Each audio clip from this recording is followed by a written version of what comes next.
안녕하세요. 영화 리뷰 채널 키노데이의 데이입니다. 이번 영상에서는 한국 사회의 고질병 학교폭력을 가해자들의 보호자 시점에서 바라본 군상극 네 부모 얼굴이 보고 싶다를 리뷰합니다. 명문 한흥국제중학교 학생 김건우가 같은 반 친구 4명의 이름이 적힌 편지를 남긴 채 의식불명 상태로 호숫가에서 발견됩니다. 병원 이사장의 아들 도윤재, 전직 경찰청장의 손자 박규범, 한흥국제중학교 교사의 아들 정이든, 그리고 변호사 강호창의 아들 강한결. 가해자로 지목된 아이들의 아버지들은 이 사실을 한사코 거부하며 자신의 권력과 지식, 영향력과 재력을 이용해 사건을 은폐하려 하죠. 그러나 건우의 담임교사인 송정욱의 양심선언으로 인해 내 아버지의 시도는 수포로 돌아가고 건우 엄마는 아들의 죽음에 관한 진상을 알려달라며 수사를 의뢰합니다. 이렇게 세상의 이목이 하는 국제중학교로 향하자 자신의 아들들을 지키기 위해 대오를 이루었던 내 아버지는 추악한 민낯을 드러내며 살아남기 위한 진흙탕 싸움을 펼치기 시작합니다. 사실 학교폭력이 한국 사회에서 심각하고 중대한 문제가 된 것은 하루 이틀 일이 아닙니다. 범죄를 소개하는 프로그램에서 잊을만 하면 등장하는 범죄 유형이기도 하고 영화와 드라마를 비롯한 여러 콘텐츠를 통해서도 그 문제점이 끊임없이 제기되고 있죠. 넷플릭스 오리지널 시리즈에 대한 관심을 제고한 인간 수업이나 근래 공개되어 큰 반향을 일으킨 소년심판과 같은 작품이 대표적입니다. 이때 많은 경우 미디어에서 학교폭력에 접근하는 방식은 크게 다르지 않았습니다.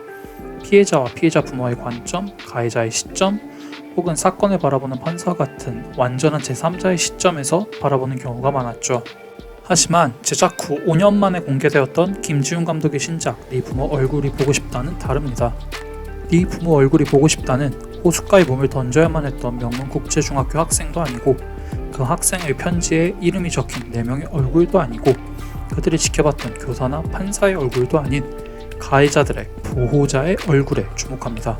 자식에 관한 문제에 대해서 부모가 얼마나 뻔뻔해질 수 있고 또 얼마나 이기적일 수 있는가에 대한 민낯을 그려내죠. 그들이 사건의 진실을 쫓는 과정 속에서 어떤 표정을 짓고 있는지를 담습니다. 이를 통해 명확한 사실과 진실이 있음에도 불구하고 그것을 은폐하려 하는 그 태도야말로 모든 문제점의 근원임을 날카롭게 지적하고 있죠.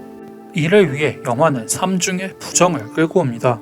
우선 첫 번째는 아들이 손자가 학교폭력에 자행했을 리 없다는 부정입니다.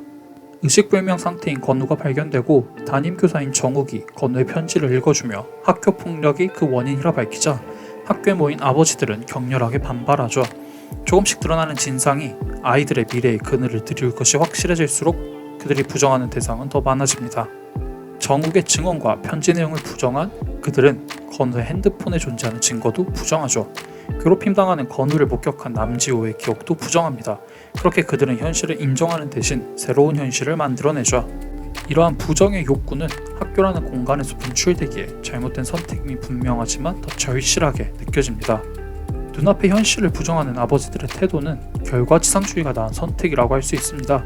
그들은 아들들이 사회적 배려 대상자 전형으로 들어온 학생과 약간의 갈등이 있었을 뿐 종국에는 착하고 좋은 학생이 될 것이라고 우기죠. 이는 뭐로 가도 서울만 가면 된다라는 산업화와 개발성장 시대의 분위기와 진리가 낳은 악행이나 다름없습니다. 이로운 결과를 낼 수 있다면 그 과정과 방식에 있어서는 문제가 생기더라도 문제 삼지 않으면 된다는 마인드의 표출인 것이죠. 흥미로운 것은 영화의 배경이 되는 한흥국제중학교가 결과지상주의의 또 다른 양상인 성적지상주의로 팽배한 공간이라는 사실입니다. 작중 학교의 모습은 상당히 자기적이고 또 이질적입니다. 거대한 소용돌이 모습을 한 나선형 계단과 초호화 인테리어로 장식된 교내와 건물을 떠받치고 있는 대형 아치 기둥의 외형, 그리고 영어로만 진행되는 수업은 극히 부자연스럽죠.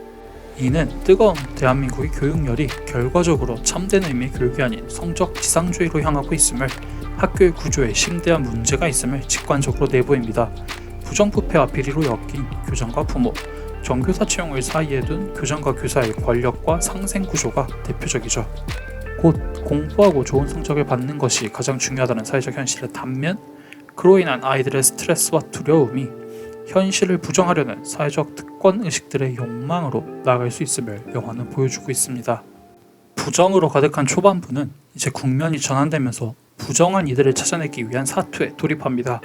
사건의 진상을 수면 아래로 내리려는 부단한 노력에도 불구하고 건우의 죽음과 담임교사의 폭로로 인해 이제 경찰이 학교폭력 사건을 수사하기 시작하죠. 그러자 한편인 줄 알았던 4명의 가해자와 그들의 아버지들은 제각기 생존을 위한 사투를 펼칩니다. 함께 입을 맞추었던 계획은 무산되고 그들은 서로가 서로를 부정하다고 비난하면서 가해자의 자리를 서로에게 떠넘깁니다. 이는 가해자의 시점에서 범죄를 다룰 때 가능한 피카레스크의 묘미를 한껏 이끌어내죠. 사실 학교폭력 사건의 재판이 진행되면서 밝혀지는 진상은 어느 정도 예측 가능한 대목이 존재합니다. 4명의 가해자 중 진짜 주동자가 누구이며 가해자가 된 피해자는 누구인지, 가해자 편에 있는 한결과 피해자인 건우의 관계 등은 익숙한 클리셰죠.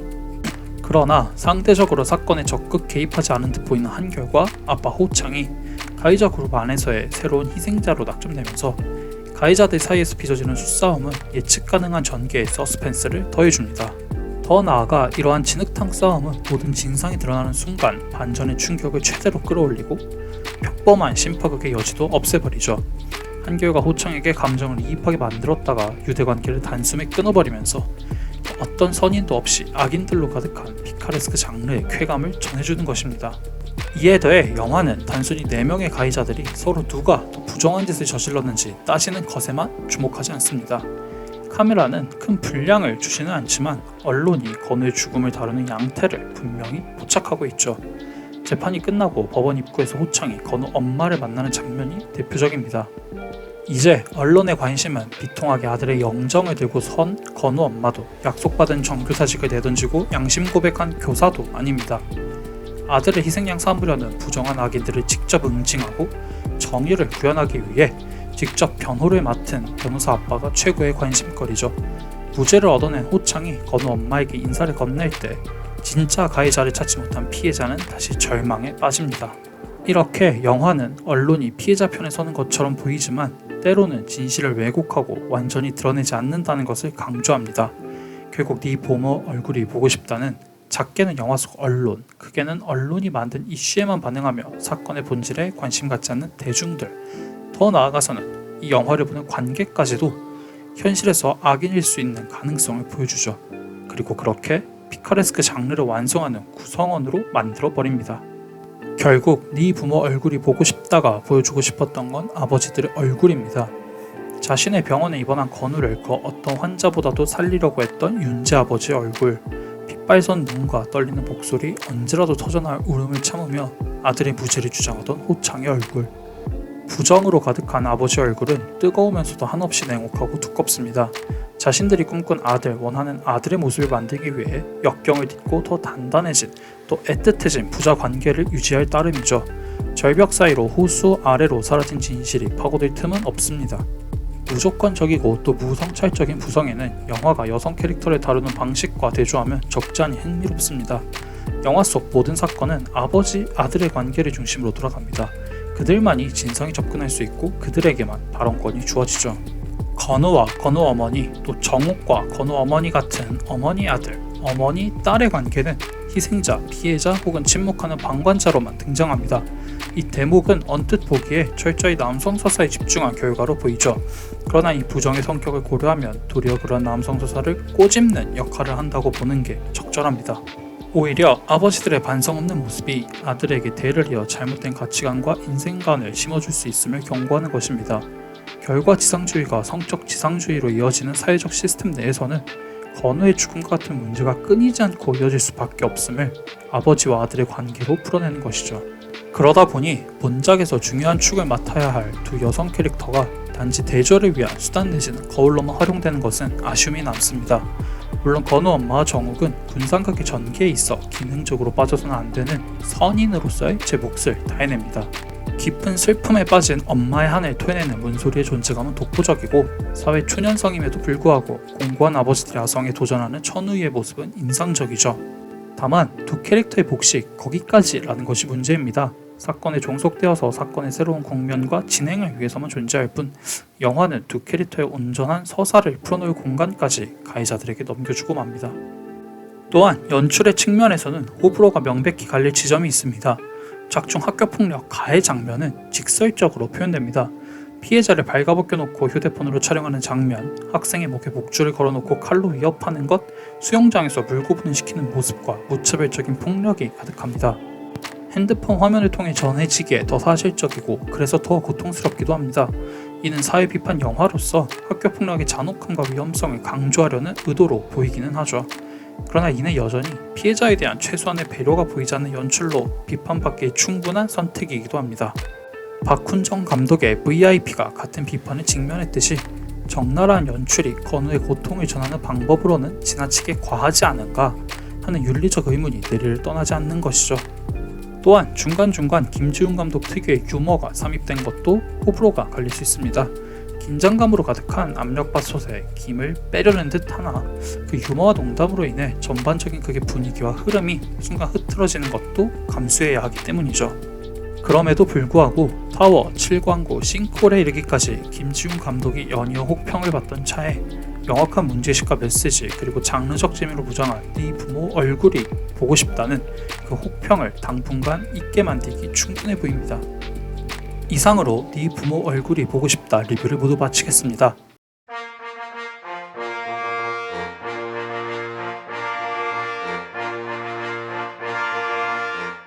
더 많은 영화 리뷰는 아래 링크에 브런치, 키노라이츠, 오마이뉴스, 네이버 블로그, 카카오 뷰를 통해 보실 수 있으니 많이 이용해주세요.